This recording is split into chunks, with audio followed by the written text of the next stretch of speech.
안녕하세요. 해피 뉴이어의 유신영 원장입니다.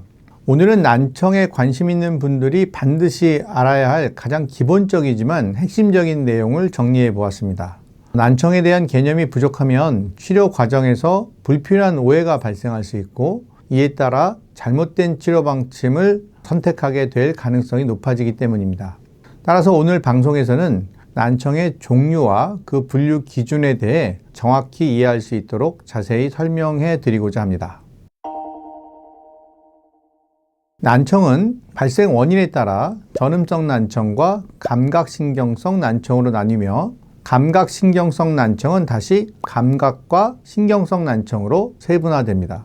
소리는 고막을 지나 이소골을 거쳐 달팽이관을 통해 청신경을 거쳐 듣는 뇌로 전달되는데, 전음성 난청은 이 과정에서 달팽이관 이전에 고막이나 이소골에 문제가 생겨 소리를 제대로 듣지 못하는 경우를 의미합니다. 반면 감각신경성 난청은 달팽이관 이후 청신경이나 뇌에서 문제가 발생하여 소리를 제대로 감지하지 못하는 상태를 말하며, 감각 난청은 달팽이관에서 소리를 전기 신호로 변환하는 과정에서 문제가 생긴 경우, 신경성 난청은 달팽이관에서 생성된 전기 신호가 청신경을 통해 뇌로 전달되는 과정에서 문제가 발생한 경우를 의미합니다.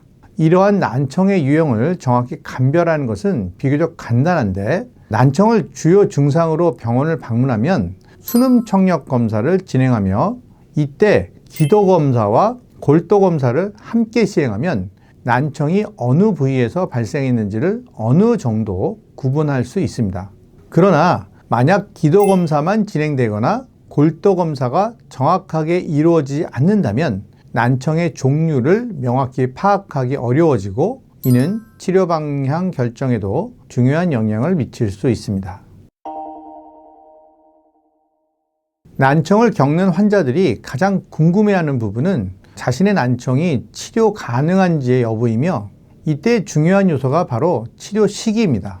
난청은 치료 시기에 따라 급성 난청과 만성 난청으로 구분되는데, 급성 난청은 난청이 발생한 지 3일 이내, 늦어도 14일 이내인 경우를 말하며, 만성 난청은 난청이 3개월 이상 지속된 상태를 의미합니다.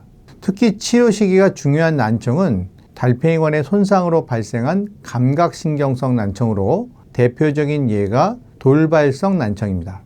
돌발성 난청은 치료 시작이 늦어질수록 청력이 회복될 가능성이 급격히 낮아지므로 난청이 발생한 후 3일 이내에 치료를 시작하는 것이 가장 좋은 치료 결과를 기대할 수 있는 방법입니다. 하지만 여기에서 주의해야 될 점은, 환자가 다른 병원에서 돌발성 난청을 진단받고 왔는데 정밀 검사 결과 전음성 난청으로 판명될 수도 있다는 것입니다. 이러한 경우는 돌발성 난청이 아니기 때문에 스테로이드 치료가 효과가 없고 치료 방침을 다시 설정해야 합니다. 또한 감각신경성 난청 중에서도 청신경 자체의 문제로 발생하는 청신경 병증은 수술적 접근이 어렵고 약물 치료도 효과가 미미한 경우가 많기 때문에, 이러한 유형의 난청은 조기에 정확한 진단을 받는 것이 더욱 중요합니다. 전음성 난청은 대부분 수술을 통해 치료가 가능한데요. 이 고막이나 이소골이 손상된 경우에는 수술을 통해 청력 복원이 가능합니다.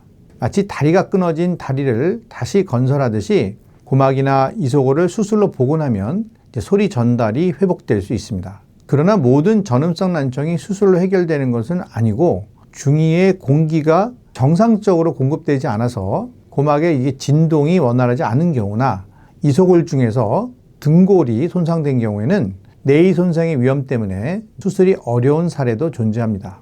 반면 이 감각신경성 난청은 치료 시기가 매우 중요하며, 특히 달팽이관 손상으로 인해 발생한 난청은 조기 약물 치료가 필수적입니다. 치료가 늦어질 경우 손상된 청각세포가 더 이상 회복되지 않을 가능성이 높아지므로 치료를 서둘러야 합니다. 일반적으로 감각신경성 난청이 발생한 후 시간이 지날수록 치료 효과가 급격히 떨어지기 때문에 가급적 빠른 시일 내에 정확한 진단을 받고 적절한 치료를 시작하는 것이 가장 중요합니다.